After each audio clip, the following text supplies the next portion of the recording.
Hello, everybody, and welcome to Starting Small Music. I'm Justin McCormick, and you're about to hear a conversation with an artist, musician, and music industry professional on their journey and how they got to where they are today. At Starting Small, we like to take you on a journey uncovering the untold stories of your favorite songs and artists. So sit back, relax, and enjoy the show. Just keep a smile on your face and it'll be okay. Try not to be bitter, you gotta do it either way. Keep a smile on your face and it'll be okay. So when life throws a jab, you gotta duck out of the way. With us, how you doing today, Mark? Good, man. How are you? I'm doing great. So, getting right into your story, you grew up in Miami, Florida. What was your childhood like? Man, it was pretty great. I was very fortunate to have supportive parents. I didn't come from like a musical family or anything like that necessarily. Um, it was just something that kind of gravitated to me when I was in elementary school. I was lucky enough in my elementary school that we had like an after school band program, which isn't usually normal at that age. It's there might be like, one day a week, just your whole class maybe has some sort of music thing. But it was neat that that particular school or county or whatever it was at the time I had the ability to join an after school extracurricular band program.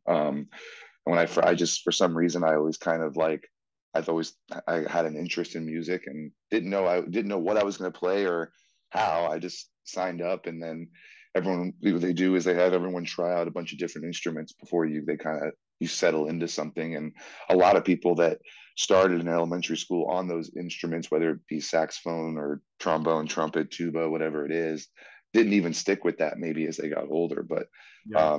I was a little intimidated by the wind instruments actually. So I picked percussion just off of a basis of ease. It was at least what I thought at the time. And that was it. Once I started doing that, I never really stopped, Now, as far as the music stuff goes. But before that, do you even remember like banging on like pots and pans or anything like that? Do you like have any early like memories like that?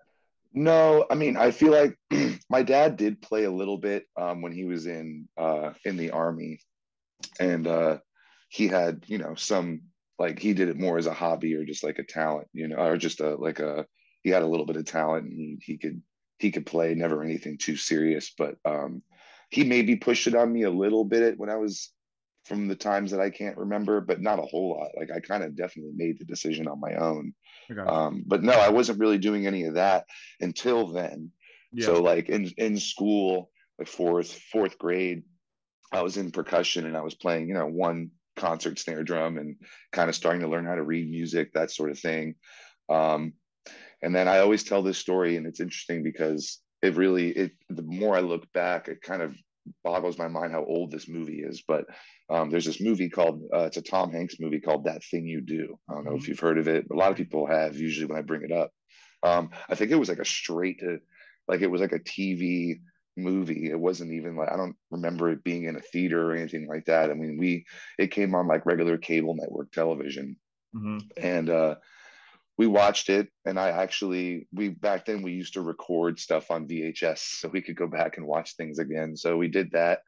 And I just remember that movie being kind of solely focalized around the drummer, and that kind of got me, sort of sparked something extra in me. Once that movie came out, I actually ended up building a drum set out of crap in my house, like trash cans and cardboard boxes and whatnot. And I used to put that movie on repeat, kind of like rewind the VHS tape, just playing along to the movie. Didn't know what I was playing.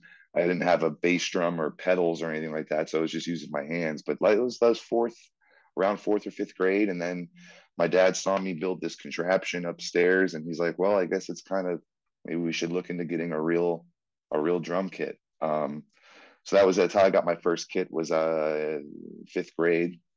So I guess you're like 10 or 11, I guess, that time. But that's when I got my first kit and fell in love with it ever since. Now, other than that movie, who were some of the first bands or albums you were listening to that really got you into music? I was when I started, and I had that real kit, and how I taught myself how to play was playing along to music. Obviously, at that age, I wasn't really old enough to make a distinction of what I liked personally. Mhm. So I was still just being playing all the stuff that my parents brought me up on, which was at the time it was very separated. Like my mom had me listening to Earth, Wind and Fire and some disco or funk stuff, and then my dad had me into the classic rock of like Zeppelin, the Beatles, and um, things in that vein. Sure. Blood, Sweat and Tears, Chicago. Um, so that's the music I liked. I didn't know anything else existed at that age. I didn't know that there was modern music.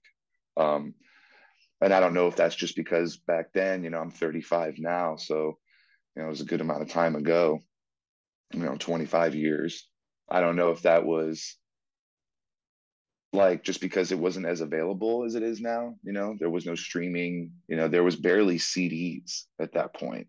Um, but I think that that's kind of what eventually what happened was I started learning how to play drums to those major artists, at the time. And I'll say that I wasn't till maybe sixth or seventh grade when I started like really making friends, like with other kids in band and stuff, and they were introducing me to music that I had never even knew existed. The first two modern day music for me then, the first two modern CDs I ever bought were Blink 182 and Green Day and the Metallica Black Album. So like those three were like my introduction into modern day music. Yeah. So naturally I grew to love that. I was a huge Blink fan. I was a huge Green Day fan. I may still am, but like that was what I was listening to and playing drums to and wanted to learn all the parts and all that stuff. So obviously I fell in love with like, Travis Barker and Trey Cool and all that stuff. And that was my introduction to it.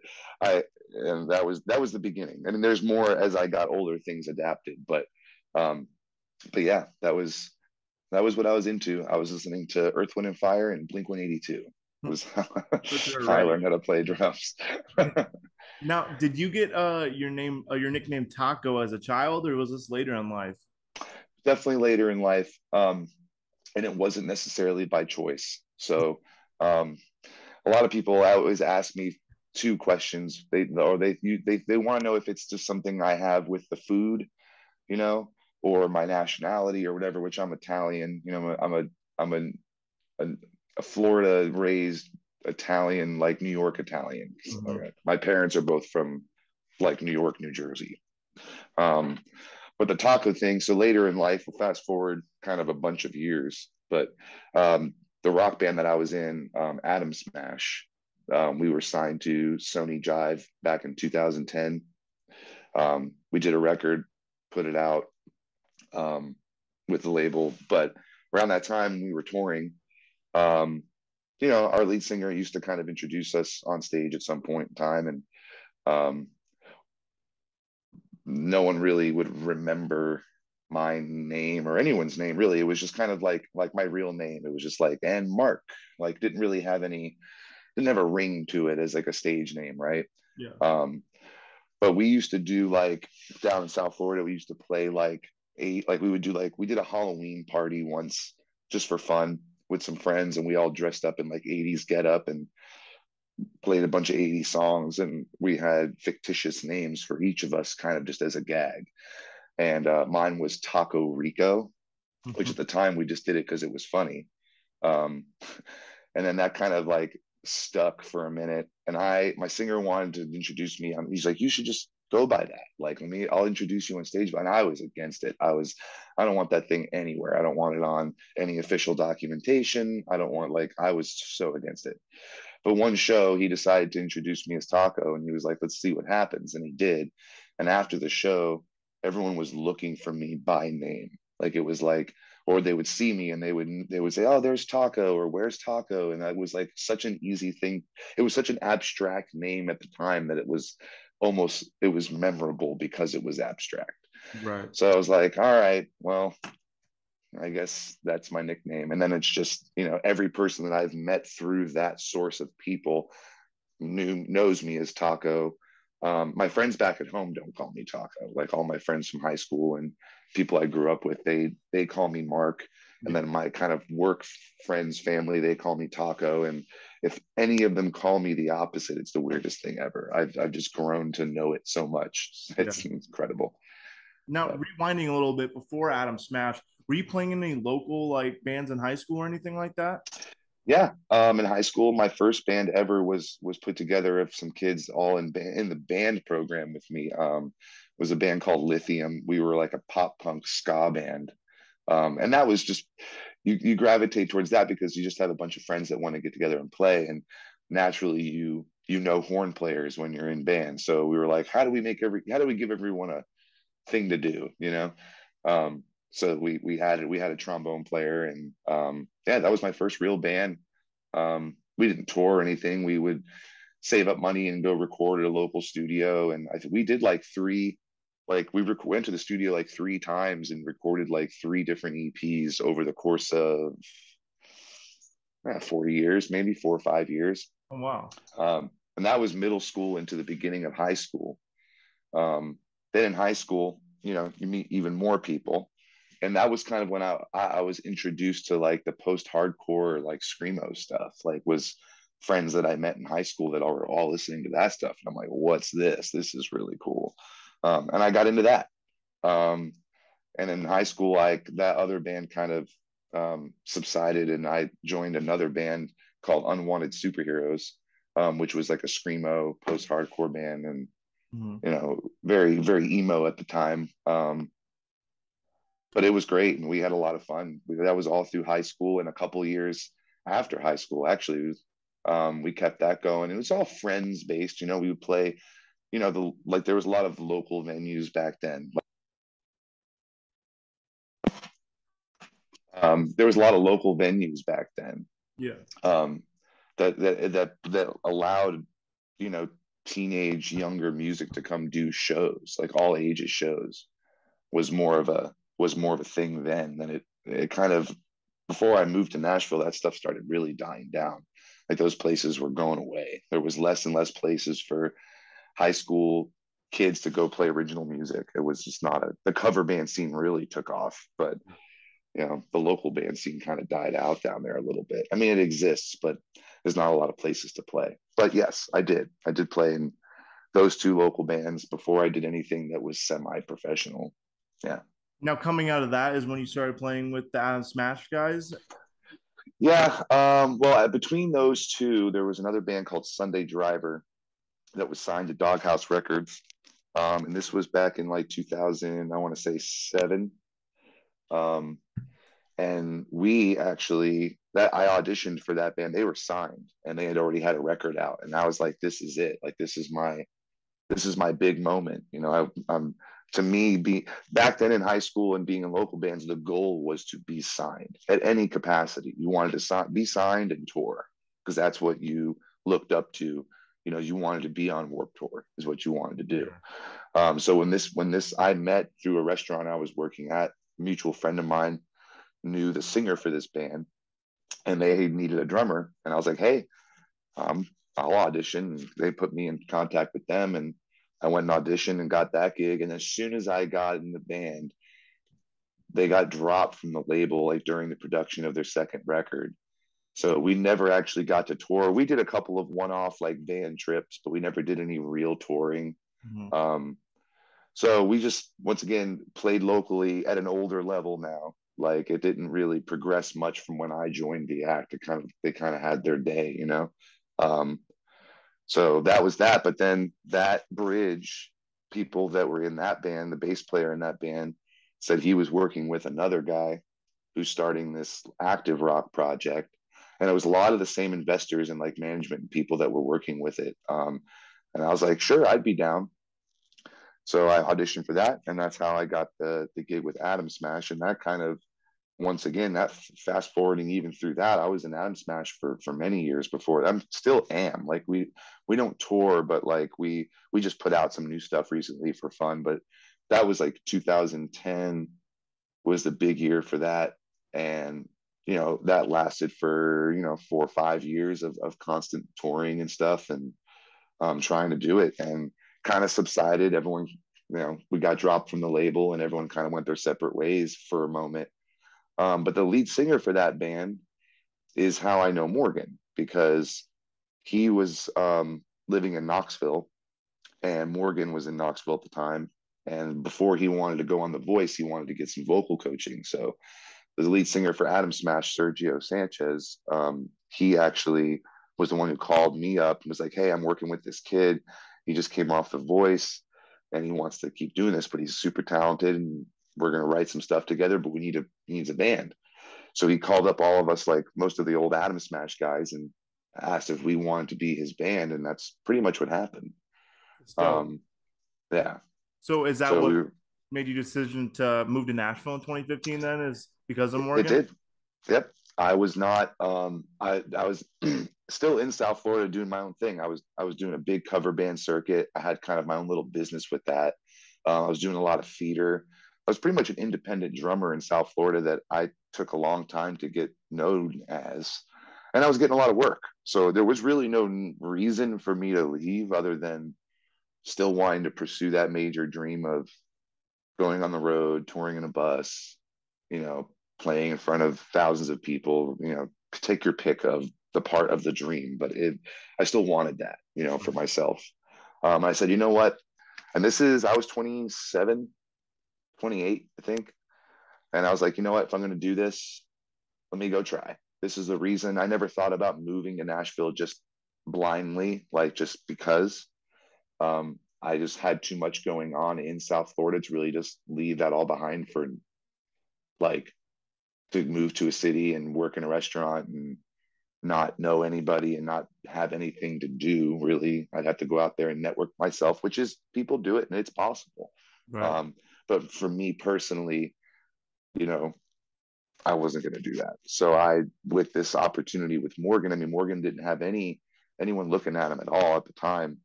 I was like, but he was taking trips to Nashville and getting meetings, and everyone was like, you got to move to Nashville. You got to move to Nashville. So we're like, all right, I guess we're moving to Nashville. So I said, I'm going to move. I'm going to give it a year, see what happens. If things progress, I'll give it another year. That was kind of my plan because I could always just move back to Florida, kind of keep doing what I was doing. I figured like a year removed, I could probably go back to Florida and continue what I left, Yeah. So that was kind of my backup plan, was just go back to Florida and go back to doing what I was doing before I was forgotten about or replaced down there. So yeah, but I mean, I was very fortunate enough and blessed that it did all work out. For sure. Now, what do you remember about the first time you met Morgan, like in person? Honestly, I was really nervous because he actually came down to Florida. It was when I first met him because we were working with a producer down there that we knew, recording some of his original stuff. And I remember I was the one that was going to pick him up at the airport and take him over to the producer's house. And all I remember was seeing him on TV, never talked to him on the phone, nothing. It was all communication was through mutual friends and people that we knew. So, I mean, I was just, I don't want to use the word starstruck, but like, I don't think I've ever legitimately met anyone that was on TV ever Right. by that. So I was like, oh, this is going to be crazy, so that was it. I was nervous to meet him actually, but it was really simple. At first we all hung out when I wasn't even doing anything at the studio. I was just kind of there hanging and getting to know him. And it was really fun. But yeah, that's my first experience of meeting Morgan. I was nervous because all I knew was he was on television. Now, were you with him during like the early club days? Like I remember seeing like an interview with him on the Bobby cast of him talking about just doing like 4 hour cover gigs, like not even knowing half the words and stuff. Like, were you with like on those dates? Yeah. I mean, so myself, Luke, our bass player, and Dominic, our guitar player, one of our guitar players, the three of us are the only like we've the only people that have been in his band like since day one. So Mm. like what I mean is that Morgan hasn't played a show without us ever. Wow. So but yeah, we were there. That was after we moved to Nashville. Um there was Morgan, like I said, he had some meetings with William Morris Entertainment at the time and Kevin Neal, who kind of took him under his wing at first. And he was like, well, because we are trying to go play shows, how how do we go open for this artist or go get, and he's like, well, first you got to go out there and get used to sort of doing this. So he kind of made us, Kevin Neal made us go and play, 40 cover songs, learn 40 cover songs, and then booked us at, this place in Virginia. I think it was called Sidewinders. I think it's still there. Mm-hmm. But yeah, we had a couple of like one-off cover, 3 hour, 4 hour cover gigs where we maybe played a handful of originals, Mm-hmm. but it was mostly covers. And that was really just to get out there and get our feet wet as an act, like as a go out there and travel a little, play together, kind of rough it, like whatever it was. It was just getting us all to be on stage together and Morgan to get used to just kind of performing and being a front man in front of people that don't know who he is. Yeah. It was an exercise, I think, more than anything else. So we did maybe 3 or 4 of those. That was about it, though. It wasn't like we weren't grinding trying to make money as a cover band or anything like that. We Sure. all had jobs. We all had restaurant jobs, including Morgan. Wow. Now, what has it been like to see just the rise from like saying you did cover gigs to now doing stadiums? I mean, and what's your favorite memories from the Dangerous tour so far? Well, I'll say this, like every year that we've done a tour, every year actually has been a like a perfect progression of the year prior. So, when we first got signed and we started doing radio tour, it was just 3 of us you know, going to offices and playing, promoting the single, which was The Way I Talk at the time. Um, and that was like, oh, this is cool. Like, we've never done this before. Yeah. But then you start doing it, you're like, man, I can't wait to go on to go play live or a full band and then or on a real tour. And then the next year we did that. And we were opening for, Florida Georgia Line and who else we did like dates with Cole Swindell or Aldine, right? whatever. Well, didn't come till later, but Oh, okay. this was like The Way I Talk was a single. Like Oh, there okay. was, Yeah, yeah, like nothing else was even a thought. This was just the first real touring we ever did. We had a van, uh, our first real, actually, we did a tour with Chris Lane too. It was actually our first like dated tour where it was like we had a schedule. yeah. And at the time, it was just the 5 of us. It was 4 band members and Morgan. I was tour managing and doing merch and dancing shows and doing all that stuff at that time. But anyway, to answer your question, like the memory comes from just every year has its own specific memory. It's like the day we rode a bus for the first time. That was a big memory. And then after that, it was the day that we got to headline our first show, like the Up Down tour. Like that was a memory. Or then then we got more production and we're like, oh man, like every year had its own progressional thing that created a memory. And it's weird because it sounds like trivial things, but for us, like production and size, like the audience is getting bigger is almost natural in a way. Like you don't expect it, but like when it happens, you've played for so many people, and the progression of like you go from 40 people to like a 200 cap room to a 500 cap room to 1,000 cap room. So when you get to the point where you're headlining, 18, 19,000 people, Mhm. it doesn't. It's amazing, but you're not unprepared for it, if that makes sense. Like you've been groomed and trained over the past 5 years to be ready for that 19,000 cap show. So it comes very natural when you get to that point. But my memory, it's like because we had pretty much 2020 and 2021 off roughly. What we left was we were 2 buses and a truck at the beginning of 2020 when we were on that Aldine tour.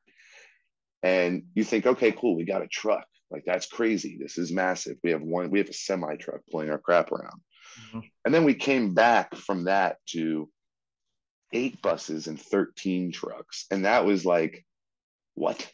When did this happen? Like it was just crazy that my that it grew exponentially, even though we weren't really on the road because Dangerous was released and was doing so well, on Yeah. its own that when we came back into touring, it was almost like we had been touring for 2 years and never stopped.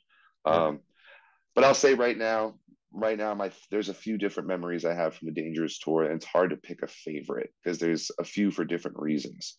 Um, Madison Square Garden, it's very hard to compete with doing 2 nights at Madison Square Garden. So that was something I'll never forget. I mean, that just the stigma of playing that iconic venue and all the other people that have walked on that stage or into that room. It's pretty nuts to kind of include yourself in that.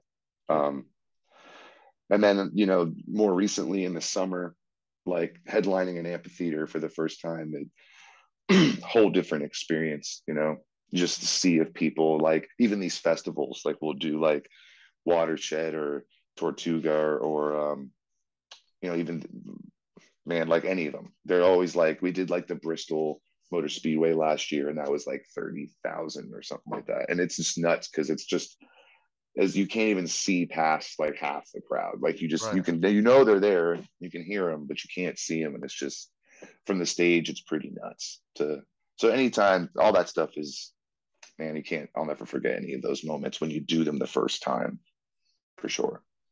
Now, I like to close all my interviews asking, what's a piece of advice you've learned along the way that you'd give to someone that wants to be a professional musician like yourself? Well, there's one quote I live by. I don't even know where I heard it, who I heard it from. And I don't, obviously this doesn't necessarily apply to everyone. I know people that have done it a different way.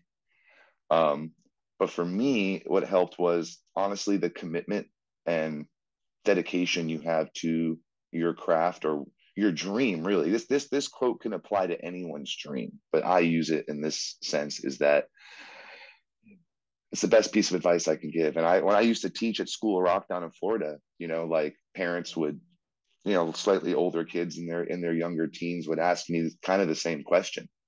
And this is the answer I would give them, is that if you are undecided between being in the music industry or doing anything else, like any other occupation. So like if you're like, man, I really want to be a drummer, but I kind of want to be a doctor. I don't know. If you can't make that distinction, then go be a doctor, because you have to know that it is the 100% the thing that you want to do, and that it makes up your life, because there's going to be a long road to getting to make that dream a career. I think, I mean, it's definitely possible.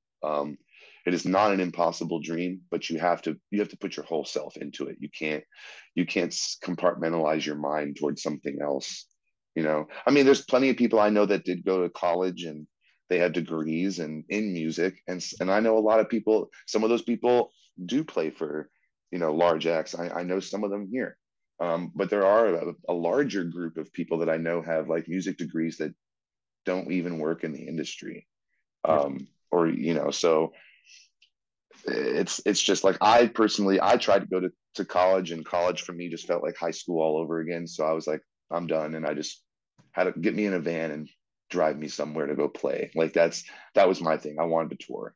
That's 50% of the reason why I do this. I mean, I love music, I love playing drums, but the traveling and the touring for me is a big part of it for me personally.